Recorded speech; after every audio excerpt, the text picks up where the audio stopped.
এবার মালদা শহর থেকে উদ্ধার বিপুল পরিমাণে ব্রাউন সুগার, এক মহিলা সহ গ্রেপ্তার 5 জন।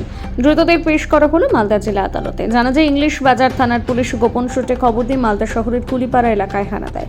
সেখানে হানা দিয়ে এক মহিলা সহ 5 জনকে গ্রেপ্তার করা হয়।